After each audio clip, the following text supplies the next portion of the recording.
자, 16번 금융자산 분류에 관한 설명이다. 옳지 않은 것을 물었습니다. 자, 계약상 현금 흐름이 원리금으로 구성되어 있고 밑줄 쳐주세요. 원리금으로 구성되어 있고 밑줄 쳐주시고요. 사업 모형이라는 것은 목적, 취득 목적을 얘기를 하는 거야. 취득 목적이 계약상 현금 흐름 수치와 금융자산 매도의 목적 밑줄 쳐주세요. 현금 흐름 수치와 금융자산 매도 목적 밑줄 쳤습니까? 그럼 매도하는 증권이란 얘기야. 매도하는 증권. 매도하는 증권이니까 뭐가 되는 거죠, 여러분들? 기타, 포괄, 손익, 공정가치 측정, 금융자산이 되는 거죠. 자, 다시 한번 말씀드릴게요. 동그라미 1번. 계약상의 현금 흐름이 원리금으로 구성되어 있고 원금과 이자로 구성되어 있다는 얘기고요. 사업 모형이라는 것은 취득 목적을 얘기하는 거라고 그랬고, 그렇죠? 취득 목적이 계약상 현금 흐름 수치와 현금 흐름 수치, 즉 원금과 이자를 받을 목적이고요. 중간에 매도할 목적이다. 그러면 매도하는 증권이 되지 않아, 그치? 그래서 기타 포괄 손익 공정가치 측정 금융자산으로 분류하는 거 맞습니다. 자, 그 다음에 원리금 수치만의 목적으로 보유되는 채무상품에 대해서 원금과 이자 수치만의 목적으로 보유하는 채무상품에 대해서 원래는 원리금 수치 목적이면 있잖아. 중간에 매도 목적이 아니죠. 그럼 만기부의 증권, 즉 삼각형가 측정 금융자산인데 회계 불일치를 제거하기 위해서 밑줄 쳐주세요. 회계의 불일치를 제거하기 위해서 최초로 인식하는 시점에 단기 손익 공정가치 측정 금융자산으로 지정할 수가 있습니다. 맞는 내용이에요. 중간에 매도 목적이 아니라 그냥 단순 원리금 수치 목적은 만기부의 증권이라고요. 다른 말로 삼각형가 측정 금융자산이란 말 쓰는 거라고. 그런데 회계 불일치를 제거하기 위해서 뭘로 다 처리할 수 있다고요? 단기 손익 공정가치 측정 금융자산으로 지정할 수 있다. 자, 동그라미 3번에 뭐가 틀렸을까? 그러면 계약상 현금 흐름이 원리금으로 구성되어 있으면 기타 포괄 손익 공정가치 측정 금융자산이나 삼각형가 측정 금융자산이 되는데 원리금으로 구성되어 있지 않다면 이렇게 나와 있죠, 그렇죠? 그러면 단기 손익 공정가치 측정 금융자산으로 분류를 해주는 겁니다. 3번이 틀렸어요. 기타 포괄 손익이 아니라 단기 손익입니다. 원리금으로 구성되어 있지 않다면 밑줄 쳐주시고, 원리금으로 구성되어 있지 않다라고 나오면 얘는 단기 손익 공정가치 측정 금융자산이야. 동그라미 4번. 단기 매매 목적 외에 지분 상품에 대한 공정가치 변동을, 이거 뭐야? 단기 매매 증권이 아니라는 얘기죠, 그쵸? 기타 포괄 손익으로 인식하기로 최초 인식 시점에 선택을 하면 기타 포괄 손익 공정가치 측정 금융자산으로 분류하다. 맞습니다. 지분 상품은 주식을 얘기하는 거고, 주식을 기타 포괄 손익으로 인식했으니까 기타 포괄 손익 인식 금융자산이 맞는 거예요. 옳지 않은 것은 3번. 자, 17번. 금융부채와 지분상품 구분에 관련된 설명이다. 옳은 것을 물었습니다. 여러분, 금융부채는 부채, 지분상품은 자본을 의미하는 거라고 그랬죠. 다시 한번. 금융부채는 갚아야 되는 거야. 부채. 지분상품은 뭘 의미하는 거라고 그랬어요? 자본을 의미하는 거라고 그랬다고요. 자기 지분상품으로 결제하거나, 이거 자기 주식을 얘기하는 거예요. 자기 주식으로 결제하거나 결제될 수 있는 계약으로서 변동 가능한 수량의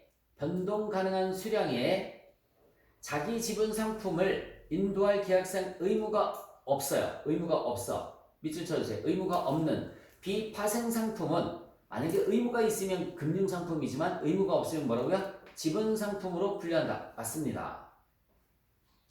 지분 상품으로 분류하는 거 맞아요. 자, 다시 한번 말씀드릴게요. 자기 지분 상품이 우리 회사 주식을 얘기를 하는 거야. 주식으로 결제되거나 결제될 수 있는 계약으로서, 그러니까 주식을 발행을 해서 준다는 얘기죠. 근데 주식을 발행해서 주는데 변동 가능한 수량의 자기 지분 상품을 인도할 계약상의 의무가 없대요.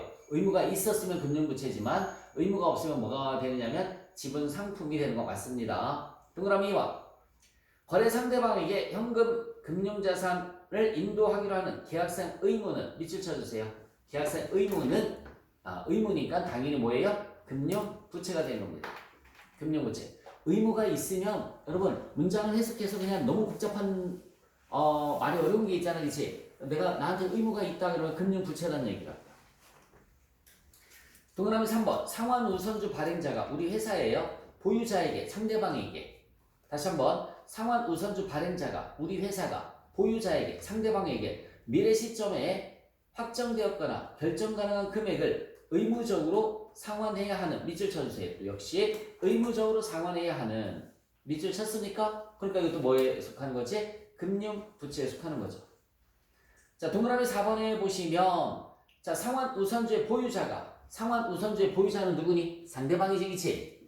상대방이 발행자에게, 우리 회사에게 특정 일이나 그 이후에 확정되었거나 결정 가능한 금액을 상환 청구할 수 있는 권리를 보유하고 있는 경우에는 여러분, 상환 우선주의 보유자가 권리를 가지고 있다는 얘기지, 그치? 그럼 내가 권리가 가지고 있는 게 아니라 상대방이 권리를 가지고 있는 거지. 그럼 나는 의무가 있는 거죠, 그쵸? 그럼 이건 지분 상품이야, 금융부채야? 금융부채가 되는 거죠. 말을 잘 해석해 주셔야 돼요. 그래서 상환 우선주의 보유자는 상대방 얘기하는 거야. 상대방이 그죠? 상환을 청구할 수 있는 권리를 가지고 있으니까 나는 거기에 해당하는 의무가 있는 거죠, 그렇죠? 그다음 금융부채입니다. 그러니까 잘 모르겠으면 여기 봐요. 문장을 잘 해석해서 내 기준으로 생각하면 되는 거예요, 그렇죠? 내 기준으로 의무가 있으면 뭐라고요? 금융부채다라고 생각을 해주시면 됩니다. 의무가 없으면 지분 상품이다라고 생각을 해주시면 되고요. 자, 18번 문제를 보시면 18번. 자, 다음은 다음과 같은 조건으로 자체를 발행했다고 나와 있어요. 삼각후원가 측정 금융부채로 분류하여 있다. 밑줄 쳐볼까? 삼각후원가 측정 금융부채 만기호의 증권 이렇게 써보시기 바랍니다.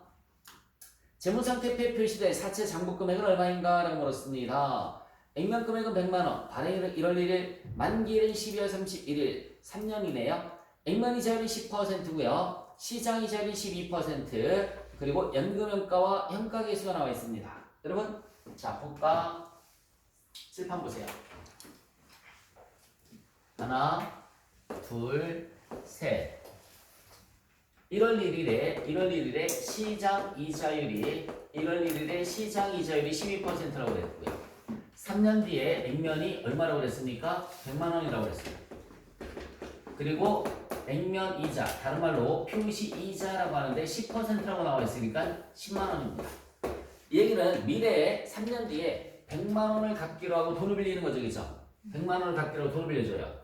이때는 원금 상환하지 않고 원금은 만기 때 딱 한 번 상환하는 거야. 원금은 만기 때 딱 한 번 상환하는 겁니다. 그러면은 곱하기 현가 0.71178 이자는 이때도 주고 이때도 주겠죠, 그쵸? 매년 동일한 금액을 줄 때는 곱하기 연금 현가를 해주시면 돼요. 2.40183 이렇게 해주시면 되는 겁니다. 그러면 원금의 현재 가치가 71만 1,780원, 이자의 현재 가치는 24만 183원 이렇게 두 개 더해서 이걸 우리가 사채 발행가액이라는 말을 쓰는 거야.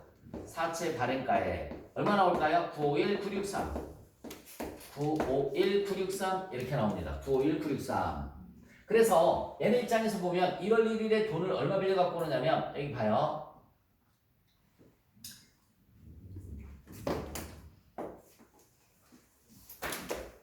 하나, 이제 둘, 셋. 951963을 빌려 갖고 오는 거야. 다시 한번 그리면 그래서 1월 1일에 분기에는 그리고 나중에 100만 원을 갚는 거예요. 나중에 100만 원. 차변에 현금이 951963. 대변에는 사채가 나중에 100만 원 갚는다고 그랬어요. 100만 원. 나머지가 뭐가 되냐면 사채 할인 발행 차금. 사채 할인 발행 차금이 48,037원. 이렇게 분기가 되는 겁니다. 그럼 반대편 입장에서는 여기 봐요. 얘는 금융부채라고 하는 거죠. 얘가 뭐라고요? 금융부채. 그럼 반대편 입장에서는 사는 거지, 그치? 금융자산이 되는 거야. 그래서 조금 높여서 쓸게. 이쪽은 하나, 둘, 셋. 951963. 이쪽은 대변에 현금이 951963. 차변에 951963. 단기 매매 증권이 될 수도 있고요. 매도 가능 증권이 될 수도 있는데 이 문제에서는 단기 매매 증권, 매도 가능 증권으로 하지 않고 만기 보유 증권으로 한다고 했어요. 만기 보유 증권 이렇게 분기를 해주는 겁니다. 그리고 지금 질문은 이때 금액이 얼마니? 이렇게 묻는 거야. 셋 중에 하나야. 단기 매매 증권, 매도가능 증권, 만기보유 증권. 요거 용어 가르쳐줬다. 단기 손익, 공정가치 시점 금융자산, 기타 포괄 손익, 공정가치 시점 금융자산. 이제 요 용어 가르쳐줄게요. 자, 어쨌든 1월 1일에 9월 불유선 빌려오고 나머지 3년 뒤에 100만 원을 갚기로 해서 차익이 이만큼 생겼고요. 12월 31일에 차변의 이자 비용은 요거 곱하기 시장이자율 12% 해주시면 돼요. 9월 963 곱하기 12% 한번 해봐요. 그럼 이자 비용이 나올까? 얼마 나오니? 11만 4천 230, 236원? 네. 236원. 그런데 대변에 현금으로 주는 이자는 얼마씩 준다라고 그랬어요? 10만 원씩 준다라고 그랬어요. 현금으로 주는 이자는 10만 원씩. 원래 시장 이자율로 계산하면 11만 4천 원인데 현금으로 10만 원 준다라고 그랬으니까 나머지 4차례 받은 차금 상가격이 되는 겁니다.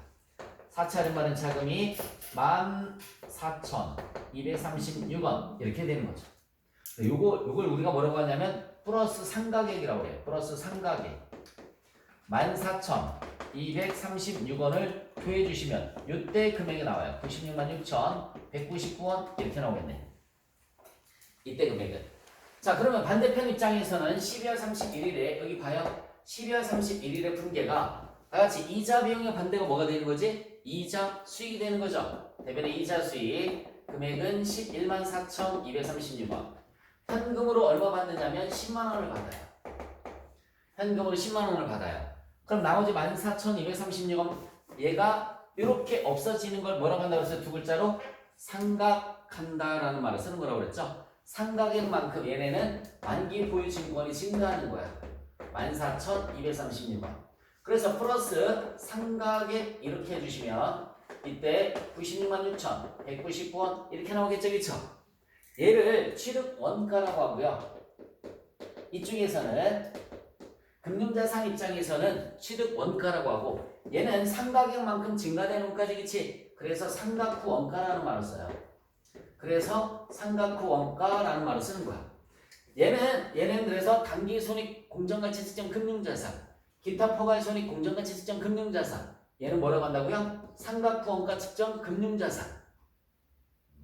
문장, 오케이? 상각 후 원가 측정 금융자산, 단기 손익 공정가치 측정 금융자산, 기타 포괄 손익 공정가치 측정 금융자산, 상각 후 원가 측정 금융자산 이런 말 쓰는 거야.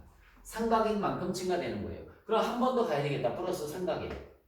플러스 상각액 한 번 더 가야지 이때 금액이 나오겠죠, 그쵸? 자, 그러면 잠깐만. 또 12월 31일 분계는 여기 봐요. 요거 곱하기 12% 요게 이자 비용이 되는 거예요. 이자 비용 얼마 나오나 계산 한번 해볼까? 11만 5,943원. 괜찮아, 이런인데 뭐. 대변에 현금이 얼마예요? 10만 원. 그럼 나머지가 또 뭐가 되는 거야? 사채, 할인 발행, 차금이 되는 거죠. 15,943원. 이렇게. 이자, 나중에 원금 받고 이자 받는 거잖아. 원리금 수치, 사업 모형이 이걸 뭐라고 한다고요? 사업 모형이 원리금 수치다. 만기보유 증권은. 근데 매도가능 증권은 도중에 매도할 수 있는 거지, 그치? 그래서 사업 모형이 원리금 수치와 매도도 할 수 있다. 그게 매도가능 증권이 되는 거고요. 만기보유 증권은 원리금만 수치하는 거지. 중간에 팔아 안 팔아? 안 파는 거라고요. 그래서 상각평가 측정 금융자산. 자, 어쨌든 얘 입장에서 분개를 하면 차변의 현금 10만 원이고요. 대변의 이자 수익이 11만 5,943원. 나머지가 또 만기보유 증권이 되는 거예요. 만기보유 증권이 15,943원. 그래서 여기다 15,943원을 더해주시면 얼마가 되는 거지? 98만. 얼마냐? 98만 2천.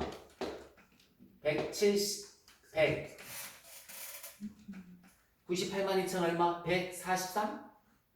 143. 뭐 이렇게 나오겠네요. 98만 2천 143. 삼각형가. 금액은 3번이 답이 되는 거야. 자, 문제 다시 한번 읽어볼게요. 삼각형가 측정 금융부채로 분류하였다. 만기보유 증권으로 분류했다는 얘기예요. 그리고 아까 왜 이런 말 있었잖아. 사업 모형이 원리금 수치와 매도.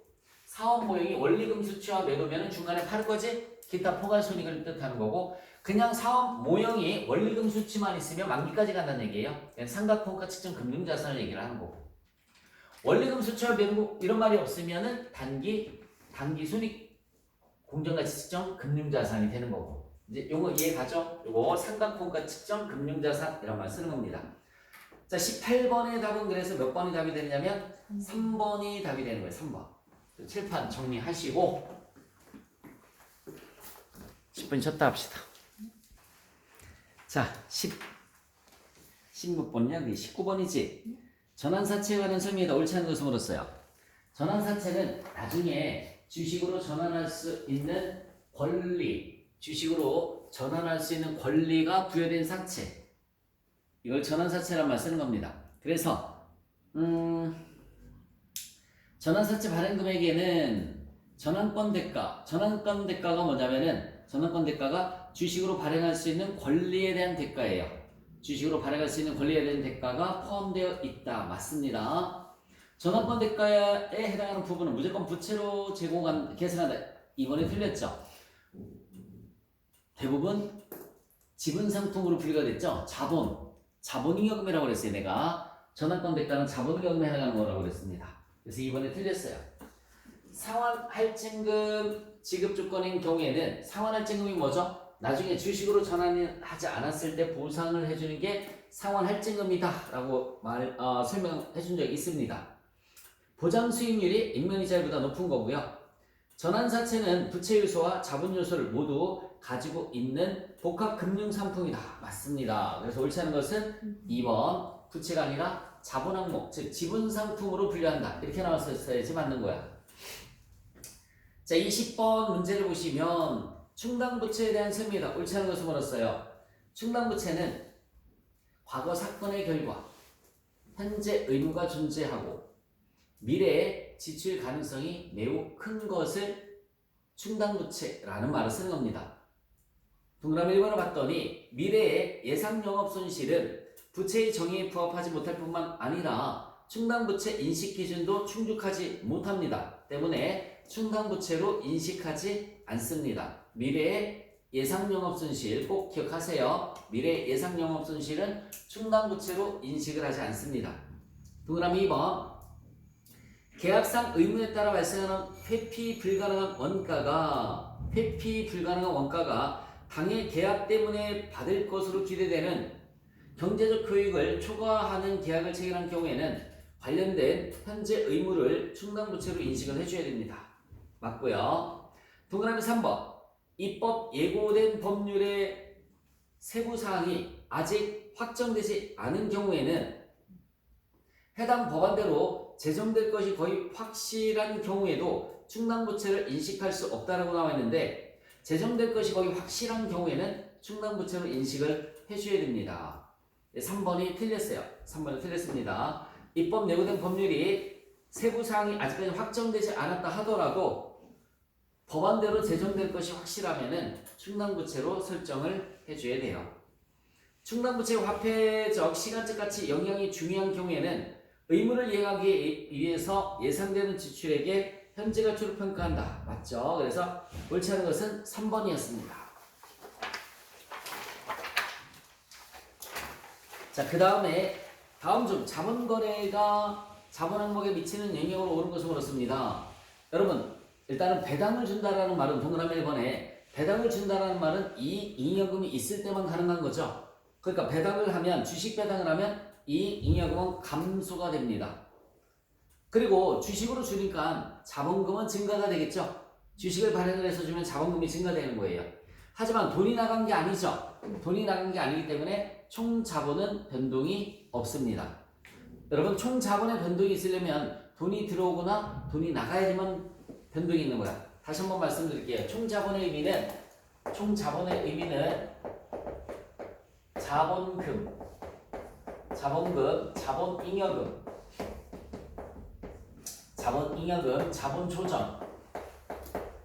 자본조정, 그리고 기타 포괄 손익, 그리고 이익잉여금. 이 모든 것을 우리가 뭐라고 하느냐면 총자본이란 말 쓰는 거예요. 주식 배당은 첫 번째 주식 배당은 이익잉여금을 줄이고 주식 배당을 처리하는 개정 과목이 뭘까요? 미교부 주식 배당금이에요. 자본 조정을 늘렸던 거야. 다시 한번 주식 배당을 처리하는 개정 과목은 미교부 주식 배당금이에요. 그래서 잉여금을 줄이고 미교부 주식 배당금 자본 조정을 늘렸다가 이제 주식으로 배당금을 주면은 얘가 줄어들고 자본금이 늘어나는 겁니다. 얘가 줄어들고 자본금이 늘어나는 거야. 결론은 얘는 똔똔 없어지고 이익여금 감소, 자본금 증가 다 여기에서만 놀았으니까 총자본 변동이 없다. 그냥 말로 표현을 하면 어쨌든 총자본 돈이 나는 게 아니죠. 그래서 변동이 없어요. 배당금을 줬으니까 이익여금은 감소할 거고요. 주식을 발행했으니까 자본금은 증가됐을 것이다. 자, 여러분들 주식에 할인 발행이라고 나와 있어요. 할인 발행은 돈이 들어오는 거지, 그치? 돈이 들어오는 거니까 당연히 자본금 증가되죠. 자본금 증가됩니다. 이익 잉여금은 배당금 주는 게 아니지, 그치? 그래서 불변이고요. 총 자본도 증가되겠죠. 돈이 들어왔으니까. 감소가 아니라 증가되는 거죠. 틀렸어요. 그래서 뭐가 틀렸다고? 총 자본 감소가 아니라 증가입니다. 증가. 한 번만 더 다시 말씀드릴게요. 그냥 단순하게 주식을 할인 발행이 있어. 돈이 들어오는 거야. 적게 발행, 할인 발행을 하든 할증 발행을 하든 돈이 들어왔어요. 자본금 증가. 잉여금하고는 관련이 없고요. 돈 들어왔으니까 총 자본 증가입니다. 여러분 자기 주식을 취득하면 돈이 나갔지, 그치? 돈이 나갔어요. 돈이 나갔으니까 총 자본 감소죠.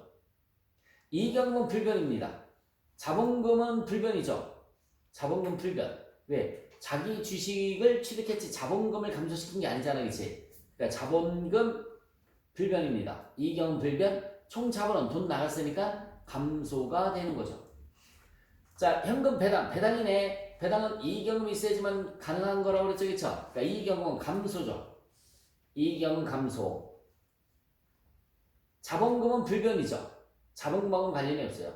그리고 돈 나갔으니까 어떻게 됩니까? 총 자본은 감소가 되겠죠. 그래서 자본금 불변, 이익여금 감소, 총 자본 감소 이렇게 되는 거죠. 옳은 것은 1번입니다. 22번 자본 항목과 관련된 주요 사항이 다음과 같을 때 2002년도 말 결산 시 주식회사 3일 자본에 대한 보고 금액으로 올바르게 짝져진 것을 물었습니다.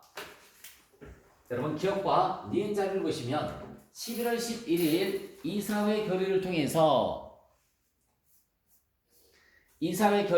자기 주식 10,000주를 주당 5,000원에 취득하였다라고 나와 있어요. 여러분 그러면 10,000주 곱하기 5,000원이면 얼마니? 5천만 원이죠. 그 밑에 자본 변동표는 단위가 100만 원이니까 여기 잠깐만 거기 들어보세요. 10,000주를 5,000원에 사왔어요. 5,000원에 구입을 했으면 5천만 원이야. 5천만 원. 그치? 근데 거기 자본 변동표 뭐라고 써있어? 단위가 100만 원? 공 6개 생략된 거예요. 50만 집어넣으면 되겠지? 50만 집어넣으면 돼요. 그래서 자기 주식 100 밑에 돈이 나갔잖아, 그치? 취득했으니까 괄호 열고 닫고 50 이렇게 들어가시면 돼요. 괄호 열고 닫고 50, 100 밑에 자기 주식 100 밑에 괄호 열고 닫고 50. 그럼 토탈 2002년도 말에는 괄호 열고 닫고가 토탈 얼마가 되는 거죠? 150이 되는 거죠. 여러분 괄호 열고 닫고의 의미는 마이너스의 의미인 거야. 자본의 마이너스. 자본의 마이너스가 되는 거예요. 돈이 나갔으니까. 됐죠? 자, 그 다음에 토지를 얼마에 취득했다고 나왔어요? 10억 원에 취득하였다. 이 토지는 얼마가 됐었어요, 여러분들? 10억 2천만 원이 됐었어요. 10억 2천만 원. 그래서 재평가 잉여금이 거기 표에 보시면 2천만 원이 있었지, 그치? 공 6개 생략하면 20이 있는 거지, 그치? 자, 10억 2천만 원짜리가 다시 얼마가 됐습니까? 11억이 됐지? 8천만 원 늘어났단 말이에요. 다시 한번 얼마 늘어났다고요? 8천만 원 늘어났어요. 8천만 원. 그러니까 재평가 잉여금에 80을 집어넣어 보세요. 재평가 잉여금에 80을 집어넣어 보세요. 10억 2천만 원짜리가 11억이 됐으니까 8천만 원 늘어났어. 그래서 80 집어넣니? 그러면 괄호 갖고는 얼마가 되는 거야? 토탈 재평가 잉여금은 100억이 되는 거죠, 그치? 재평가 잉여금은 100이 되는 거, 100. 미안해. 1억이 되는 거지. 금액으로 하면 1억. 숫자로 하면 100 이렇게 쓰시면 되죠. 숫자로 하면 100. 그러면 답 나왔네. 몇 번이 답이 되죠? 2번이 답이 되는 거죠. 기억에 주식받은 초과금은 변동이 없잖아, 그치? 그대로 800이 내려오시면 되는 거고요. 답은 2번입니다. 자기 주식을 취득했으니까 자기 주식 취득한 만큼 늘어났잖아, 그치? 관료가 닫고 50, 토탈 150이 들어가는 거고요. 그 다음에 재평가임금은 이번에 또 8천만 원이 늘어났으니까 80 집어넣으시면은 100이 되는 겁니다. 주식받은 조각은 변동이 없다고 그랬고. 답은 2번. 자, 23번 문제를 보시면, 자, 고객과의 계약에서 생기는 수익에 대한 설명이다. 옳지 않은 것을 물었습니다. 기업이 수행해서 만든 자산이 기업 자체에는 대체 용도가 없어요. 지금까지, 그러니까 기업 자체에는 대체 용도가 없다는 얘기는 기업에서 사용할 수 없다는 얘기죠, 그렇죠? 지금까지 수행을 완료한 부분에 대해 집행 가능한 청구권이 기업에 있다면, 여러분 밑줄 쳐봐. 완료한 부분에 대해 집행 가능한 청구권이 기업에 있다면, 그러면 진행 기준으로 수익을 인식해 주시면 돼요. 그래서 한 시점에 이행하는 수행 의무를 보아 한 시점에 수익을 인식한다. 맨 끝에 한 시점에 수익을 인식한다. 거기에서 한 시점이 틀린 문장입니다. 진행 기준에 따라 수익을 인식한다. 진행 기준에 따라 수익을 인식한다. 이렇게 나왔었어야 되는 거야. 자, 다시 한번 말씀드릴게요. 지금까지 수행을 완료한 부분에 대해서 청구권이 있다. 그럼 진행 기준으로 수익을 인식하면 된다. 그걸 문장을 그렇게 표현을 하는 거야.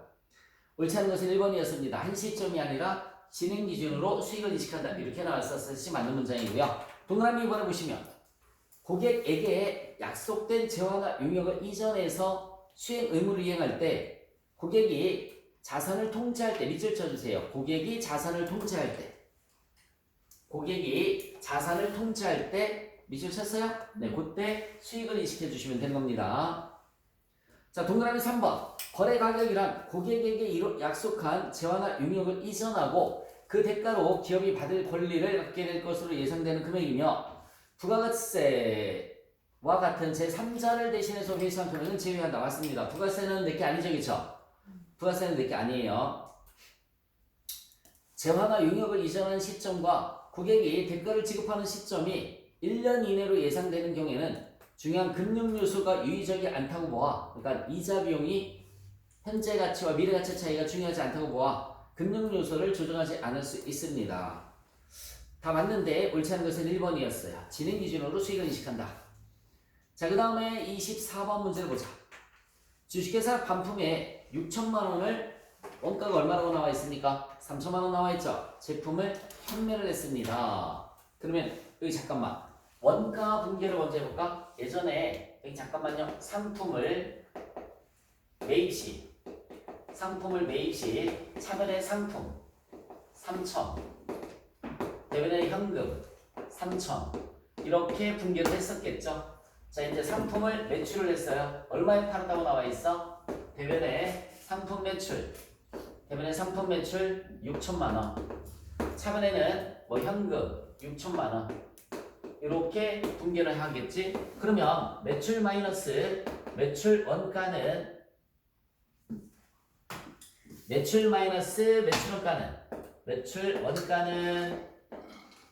매출 총이익이죠. 매출 총이익이에요. 자, 매출이 얼마 있어요? 6천만 원. 매출 원가는 없네. 그래서 12월 31일에 요 분기랑 똑같이 원가 정리를 해줘야 돼요. 12월 31일이 되면 요거 상품 나갔죠? 대변에 상품 3천만 원 없어지고요. 차변에는 매출원가 이런 분기를 해줘야 되는 거야. 매출원가 3천만 원 이렇게. 그래야지 원가가 3천만 원이 가서 매출 총액이 3천만 원 이렇게 나오는 겁니다. 가장 기본형 분계가 상품을 사왔을 때 분계가 차변의 상품, 대변의 현금. 팔았을 때 분계는 대변의 상품 매출, 차변의 현금. 그럼 매출 마이너스 매출원가인데 에서 매출은 나와 있는데 매출원가가 없지? 왜 팔렸으니까 얘가 다 대변에 가서 없어지고 차변의 매출원가 이렇게 되는 거죠. 자, 그런데 이제 반품을 얼마 예상하고 있습니까? 1,000만 원 예상하고 있다고 나와 있어요. 매출액 기준, 그게 중요한 거예요. 매출액 기준 1,000만 원. 여러분 매출원가 기준이 아니라 뭐라고요? 매출액 기준 1,000만 원으로 반품을 예상하고 있다고 했으니까 여기 봐요. 매출 밑에 1,000만 원을 써주시면 돼요. 얘가 환불부채입니다. 얘가 환불부채예요. 그러면 매출은 5천이 되네. 매출은 5천이 된 거예요. 얘가 5천으로 수정이 됐습니다. 그러면 매출가도 수정을 하셔야 되겠지? 여기 잠깐만. 얘가 환불된대. 그래서 환불부채 1,000만 원 인식해서 매출이 얼마로 줄어들었어? 5천만 원. 매출원가도 줄어들어야 되겠죠, 그쵸? 매출원가도 3천이 되면 안 돼요. 3천이 아니라 이거 빼서 반환 제품 회수권. 이거는 환불해줘야 되는 건 부채지만 물건은 돌려받을 수 있는 권리가 있는 거지, 그치? 얼마일까? 아주 쉽게 얘기해서 100%로 봤을 때 이거 50%잖아요, 그쵸? 100%로 봤을 때 몇 프로예요? 50%. 그럼 얘를 100%로 봤을 때 50%, 500만 원. 그럼 얘는 2,500으로 줄어들겠네, 매출원가는. 2,500. 그래서 얘는 2,500 이렇게 되는 겁니다. 그러면 매출총익도 2,500이 줄어들겠지. 이 원리를 이해를 해주시면 돼요. 그래서 시험 문제에서 매출액 기준으로 했을 때 환불부채 1,000만 원. 근데 원가 기준으로 하면 또 반환제품 회수권은 얼마가 되는 거야? 500만 원. 이렇게 생각을 해주시면 돼요. 여기에서 문제를 살살살살 이렇게 바꿔서 낸단 말이야. 그래서 지금 문제에서 뭘 물었어요? 환불부채로 인식할 금액은 얼마인가? 그냥 1,000만 원이 답이지 뭐. 환불부채는 1,000만 원. 답은 3번이 답이 되는 겁니다. 답은 3번. 저 분개 3개 써놓으세요. 자, 25번 문제 볼까요? 계약 금액이 400억 원인 사무실을 그죠? 수주했다고 나와 있습니다. 공사 관련된 정보가 다음과 같을 때 2002년도에 계약 이익은 얼마인가? 라고 물었어요. 누적 발생원가에 기초해서 진행률을 산정한다 라고 나와 있죠. 이 공사 관련된 문제가 나오면 자 여기 보자. 계약 수익 마이너스 계약 원가는 계약 이익. 공사 기간이 1년, 2년, 3년 1년, 2년, 3년 합계가 400억이래요. 합계가 400억. 계약 금액이 자 그리고 단기 발생 원가가 이때 100억이래요. 단기 발생 원가 100억. 2년차 때 얼마? 110억. 110억. 3년차 때는 얼마라고 나와 있니? 90억. 그래서 300억이네요.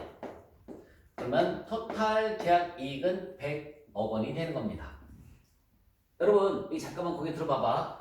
이때 계약 수익을 인식하지 않고 한 방에 인식하는 걸 완성 기준이라고 하는데 우리는 완성 기준이 아니라 진행 기준이란 말이에요. 그럼 어떻게 하느냐면 이걸 다 n분의 1을 해줘야 되겠죠, 그쵸? 자, 여기 봐요. 첫 번째 연도에는 단기 발생 원가예요. 단기 발생 원가 나누기 예상 원가.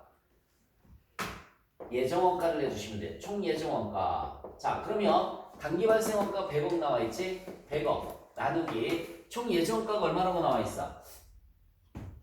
첫 번째 연도에 추정 총 계약 원가는 얼마래요? 250억. 250억. 이렇게 한번 해볼래? 100억 나누기 250억 하면 진행률이 얼마 나올까요?